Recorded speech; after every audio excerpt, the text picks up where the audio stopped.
तो आज की इस विस्तृत चर्चा में हम भौतिक विज्ञान के एक ऐसे विषय पर बात करने वाले हैं जिसने मतलब सदियों से इंसानों को हैरान किया है। हम बात कर रहे हैं चुंबकत्व और द्रव्य की। बिल्कुल। और ये वाकई एक बहुत ही शानदार विषय है जिसे हम अंग्रेजी में मैग्नेटिज्म और मैटर कहते हैं। हाँ, और हमारे पास आज जो नोट्स हैं जो कि LHPOH105.pdf नाम के एक स्रोत से लिए गए हैं, इसमें चुंबकत्व के इतिहास से लेकर उसके जटिल नियमों तक सब कुछ बहुत बारीकी से समझाया गया है। सही कहा। और हमारी इस चर्चा का मुख्य उद्देश्य यही है कि हम भौतिकी के इन भारी भरकम मतलब इन जटिल वैज्ञानिक सिद्धांतों को बिल्कुल सरल और रोजमर्रा की भाषा में समझें। हाँ, ताकि विज्ञान की पृष्ठभूमि न होने पर भी किसी को भी वो आहा मोमेंट महसूस हो सके। मतलब हम सब ने बचपन में चुंबक से खेला तो है ही। किसने नहीं खेला? दो चुंबकों को चिपकाना और उन्हें दूर धकेलने की कोशिश करना। बिल्कुल, लेकिन इसके पीछे का जो विज्ञान है, जो हमारी गैलेक्सी के विशाल आकार से लेकर एक छोटे से परमाणु तक फैला हुआ है, वो वाकई हैरान करने वाला है। ठीक है, तो आइए ऐसे विस्तार से समझते हैं। विज्ञान के नजरिए से इसकी कहानी कहाँ से शुरू होती है? अगर हम इतिहास की बात करें तो चुंबक या मैग्नेट शब्द असल में ग्रीस के एक द्वीप मैग्नेशिया से आया है। अच्छा, मैग्नीशिया। हाँ, बात लगभग 600 ईसा पूर्व की है।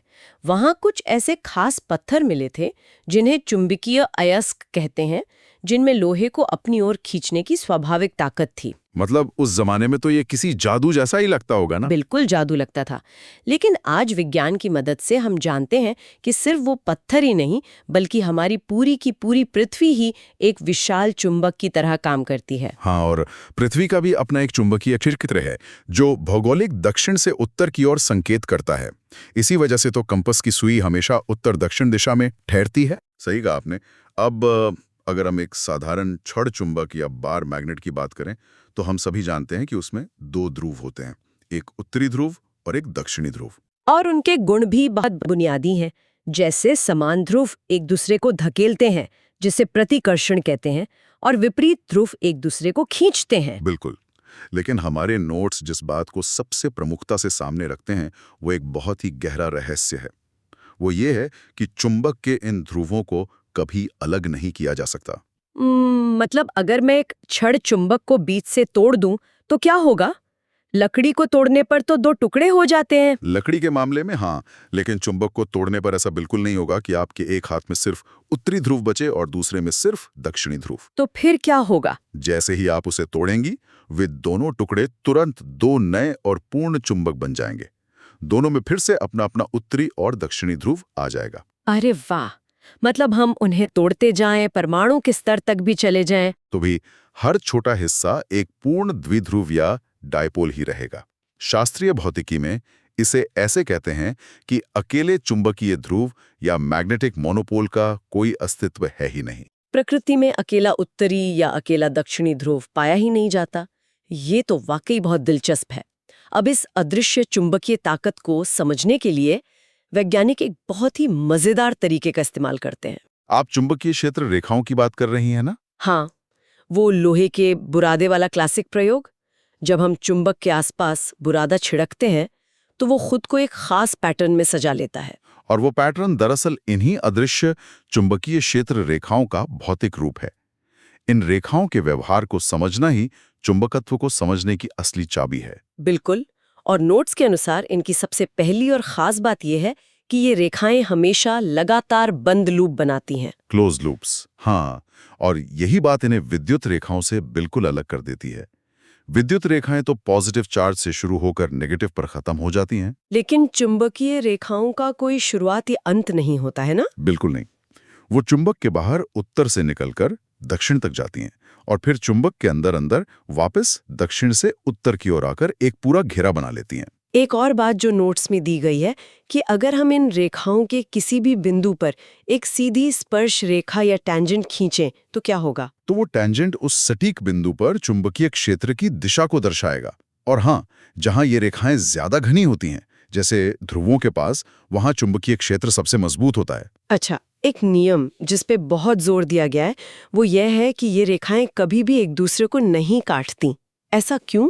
अगर हम इसे व्यापक संदर्भ में देखें तो इसके पीछे का लॉजिक बहुत सीधा है। मान लीजिए कि दो रेखाएं एक बिंदु पर काट रही हैं। ठीक है, मान लिया। अब नियम कहता है कि कटान बिंदु पर खींची गई स्पर्श रेखा दिशा बताएगी। अगर दो रेखाएं काट रही हैं तो एक ही बिंदु पर क्षेत्र की दो अलग-अलग दिशाएं हो जाएंगी। ओह, तो मतलब अगर हम वहां एक कंपास रखें तो सुई को एक ही समय में दो दिशाओं में इशारा करना पड़ेगा, जो कि भौतिक रूप से पूरी तरह असंभव है। इसीलिए ये रेखाएं कभी एक दूसरे को काट ही नहीं सकती। क्या बात है, ये लॉजिक इसे बिल्कुल साफ कर देता है। अब थोड़ा आगे बढ़ते हैं। हमारी चर्चा में एक शब्द बार बार आता है, परिनालिका या सोलेनॉइड। हाँ, सोलेनॉइड।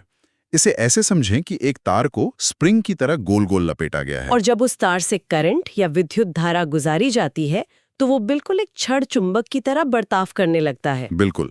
भौतिक विज्ञानी एम्पियर की एक परिकल्पना थी कि प्रकृति में होने वाली सभी चुंबकीय घटनाएं असल में प्रवाहित धाराओं या गोल गोल घूमते चार्ज का ही नतीजा है। मतलब जहां भी चुंबकत्व है वहां सूक्ष्म स्तर पर इलेक्ट्रॉन गोल गोल घूम रहे हैं। एकदम सही। एक साधारण छड़ चुंबक के अंदर भी जो परमाणु हैं, उनके चारों ओर घूमते हुए इलेक्ट्रॉन छोटे छोटे करंट लूप बना रहे हैं। यही लोहे के टुकड़े को चुंबक बनाता है। और अगर हम गणितीय नजरिए से देखें, बिना किसी भारी फॉर्मूले में जाएं, तो एक छड़ चुंबक और सोलेनॉइड को दूर से देखने पर उनका व्यवहार एक जैसा ही होता है ना? हाँ, दोनों का चुंबकीय क्षेत्र दूरी के घन या क्यूब के अनुपात में कम होता है। मतलब जैसे जैसे आप दूर जाते हैं, चुंबकीय क्षेत्र बहुत तेजी से कमजोर पड़ने लगता है। और इसी चुंबकीय क्षेत्र में जब हम एक कंपास की सुई रखते हैं तो उस पर एक बल लगता है जो उसे घुमाने की कोशिश करता है, जिसे हम टॉर्क या बल आघूर्ण कहते हैं। ये टॉर्क हमेशा सुई को चुंबकीय क्षेत्र की दिशा में सीधा करने की कोशिश करता है। और उसकी अपनी एक स्थितिज ऊर्जा या पोटेंशियल एनर्जी भी होती है। बिल्कुल। और यहाँ सबसे दिलचस्प बात यह है कि चुंबकत्व की ये पूरी व्यवस्था विद्युत स्थितिकी या इलेक्ट्रोस्टैटिक्स के साथ गजब की समरूपता साझा करती है। समरूपता मतलब सिमेट्री। हाँ, विद्युत द्विध्रुव और चुंबकीय द्विध्रुव के सूत्र बिल्कुल एक जैसे हैं। बस आपको प्रतीकों को बदलना होता है। विद्युत क्षेत्र E की जगह चुंबकीय क्षेत्र B आ जाता। अच्छा, तो इस सब का असल में क्या मतलब है?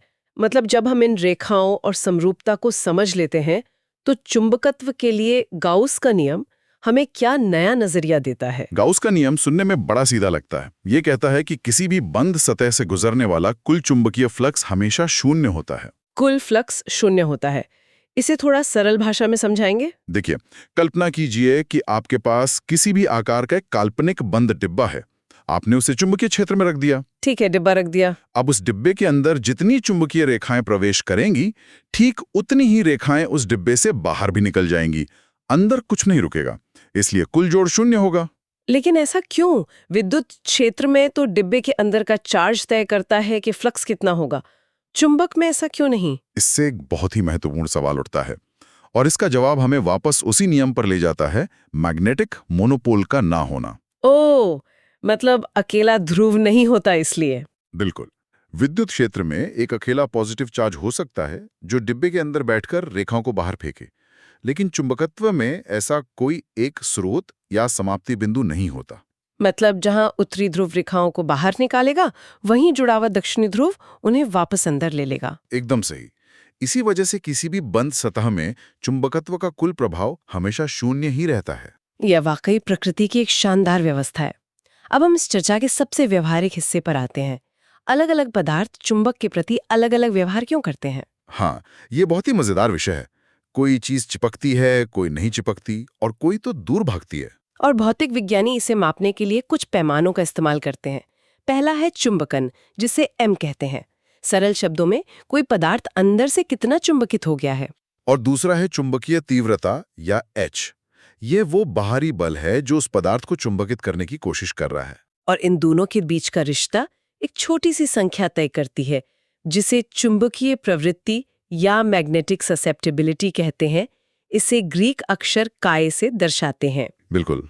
ये काय एक आयामहीन संख्या है, मतलब इसकी कोई यूनिट नहीं होती, लेकिन ये किसी भी पदार्थ की पूरी चुंबकीय पर्सनालिटी तय कर देती है। इसी के आधार पर हम दुनिया के सभी पदार्थों को 3 मुख्य श्रेणियों में बांटते हैं: प्रतिचुंबकीय, अनुचुंबकीय और लोह चुंबकीय।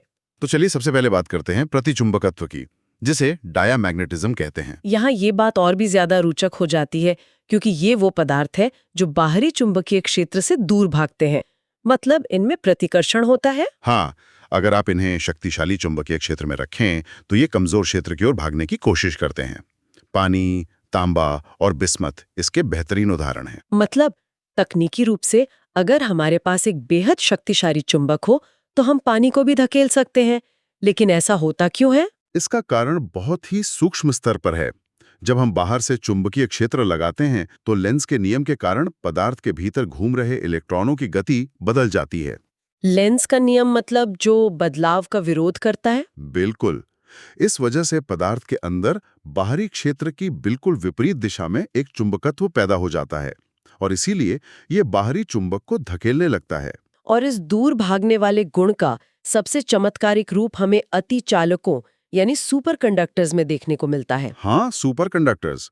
जब कुछ खास धातुओं को बहुत ज्यादा ठंडे तापमान पर ले जाया जाता है तो उनकी चुंबकीय प्रवृत्ति बिल्कुल -1 हो जाती है।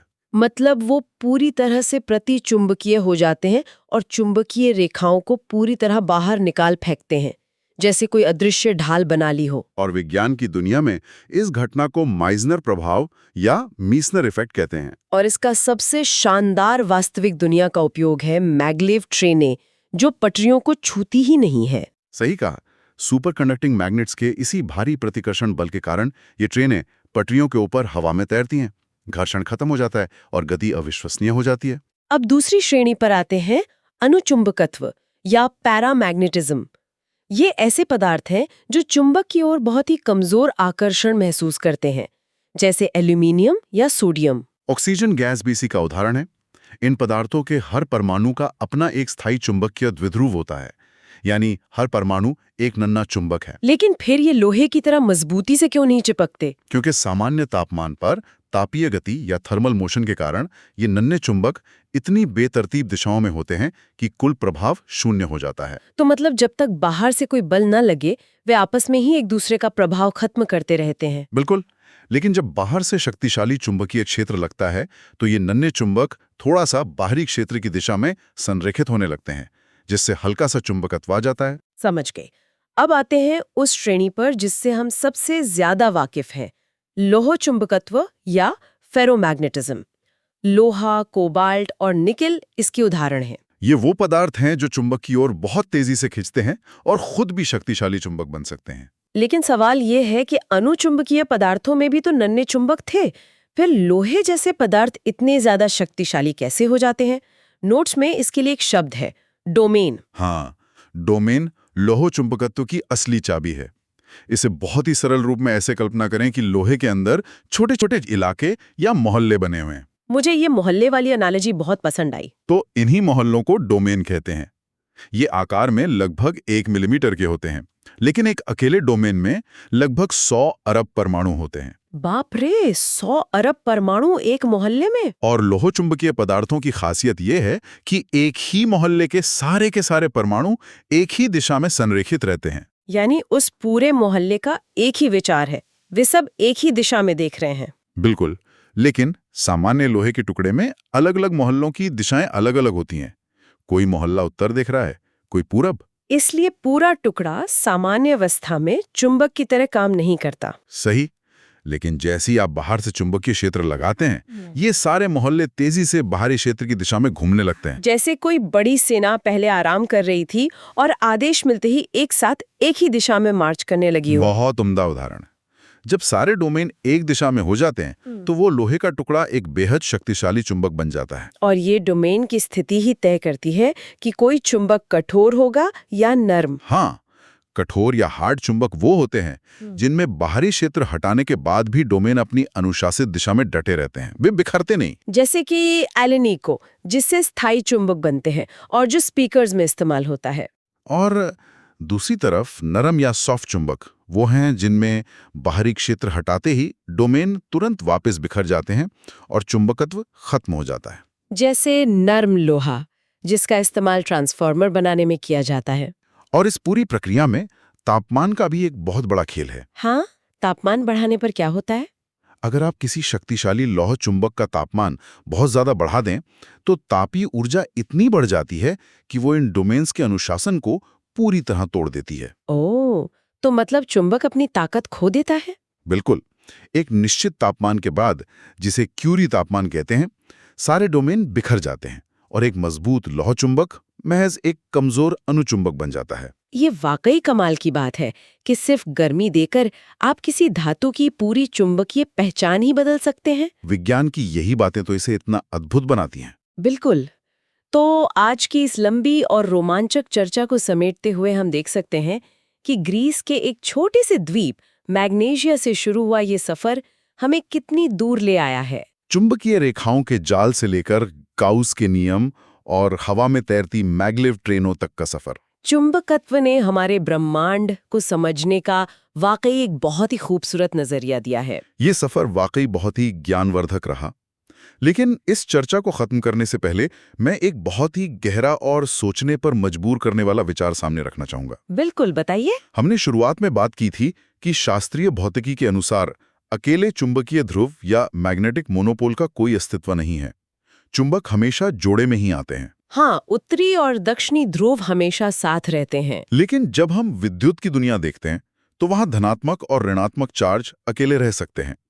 विज्ञान को आज तक ये पूरी तरह से नहीं पता कि विद्युत आवेश हमेशा एक निश्चित मात्रा में क्यों होते हैं और चुंबकीय ध्रुव हमेशा जोड़े में ही क्यों आते हैं। ये तो एक बहुत ही बुनियादी फर्क है। क्या प्रकृति सच में इतनी असममित है, या फिर क्या ऐसा हो सकता है कि इस विशाल ब्रह्मांड के किसी सुदूर अनजान कोने में या क्वांटम भौतिकी की किसी अनसुलझी पहेली के भीतर कोई मैग्नेटिक मोनोपोल छिपा बैठा हो? एक ऐसा अकेला ध्रुव जिसके मिलते ही हमारे अब तक के सारे वैज्ञानिक नियमों को फिर से लिखना पड़े। बिल्कुल, ये एक ऐसा विचार है जिस पर सुनने वालों को गहराई से सोचना चाहिए। वाकई, ये एक ऐसा विचार है जो ब्रह्मांड की अनंत संभावनाओं के दरवाजे खोल देता है। क्या पता कोई अकेला चुंबकीय ध्रुव कहीं खोजे जाने का इंतजार कर रहा हो। तो इसी रहस्यमयी और रोमांचक विचार के साथ हम आज की इस विस्तृत चर्चा को यहीं विराम देते हैं। प्रकृति के रहस्यों को समझते रहिए और सवाल उठाते रहिए।